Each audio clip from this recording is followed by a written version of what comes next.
అధికారం మారిన రోజున తాను చేస్తూ ఉన్న ఈ చెడు సాంప్రదాయం తనకే చుట్టుకుంటుంది. ఈరోజు దెబ్బలు తగిలినా దెబ్బలు తిన్నా ప్రతి ఒక్కరూ కూడా రేపొద్దున ఇదే మళ్ళీ అటువైపున చేసేదానికి మీరంతటి మీరే బీజం వేస్తూ ఉన్నారు. ఇది సరైన పద్ధతి కాదు. నాయకులుగా ఉన్న మనలాంటి వాళ్ళని ఇలాంటివి ప్రోత్సహించాల్సిన పని ఎప్పుడు రాకూడదు, జరగకూడదు.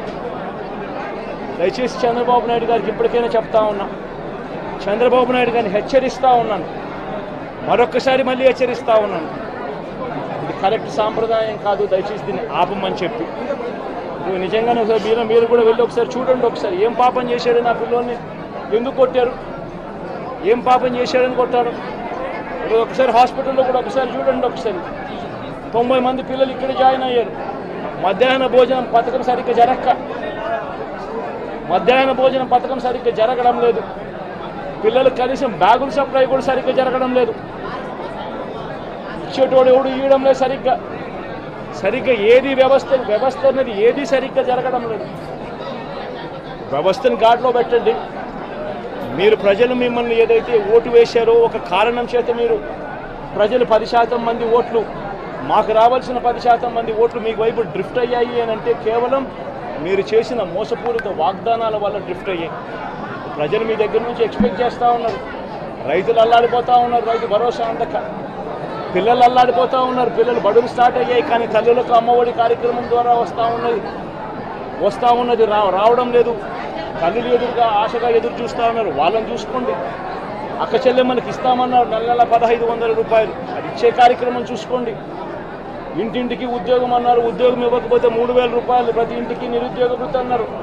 ఆ పిల్లలందరూ ఎదురు చూస్తూ ఉన్నారు, మీరు ఎప్పుడెప్పుడు ఇస్తారు 3000 రూపాయలు నిరుద్యోగ వృత్తి అని, అది చూసుకోండి.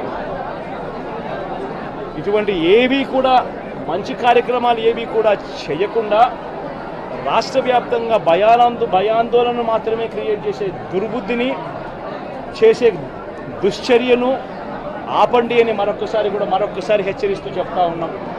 శిశుపాలను పాపాలు పండినట్టుగా వేగంగా జరుగుతూ ఉన్నాయి. తన పాపాలు పండడం అన్నది కూడా తను మర్చిపోద్దని సందర్భంగా మరొక్కసారి చెప్తా ఉన్నాం.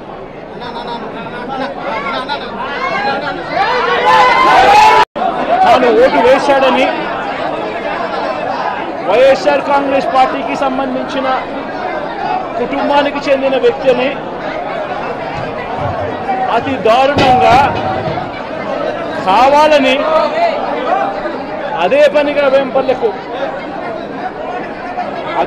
ఒక వెహికల్లో వచ్చి దారిలో పోతా ఉన్న పిల్లోడిని బైక్ ఆపి నిర్దాక్షిణ్యంగా కొట్టి హాస్పిటల్ పాలు చేస్తూ ఉంటే ఏమి సాధిస్తూ ఉన్నారు? ఇంతవరకు పులివెందుల్లో ఎప్పుడు ఇలాంటి సాంప్రదాయం లేదు. ఎన్నో ఎన్నికల్లో చేశాం, ఎప్పుడు పులివెందుల్లో ఇలాంటి సాంప్రదాయం లేదు. ఎన్నికలు అయిపోయిన తర్వాత ఓటు వేయని వారిని కొట్టే కార్యక్రమం ఎప్పుడు జరగల. రాష్ట్ర వ్యాప్తంగా కూడా ఒక భయాందోళన వాతావరణం క్రియేట్ చేయడం కోసం అని రాష్ట్ర వ్యాప్తంగా ఇదే చేయిస్తూ ఉన్నారు దగ్గరుండి. ఏం సాధిస్తారు దీనివల్ల?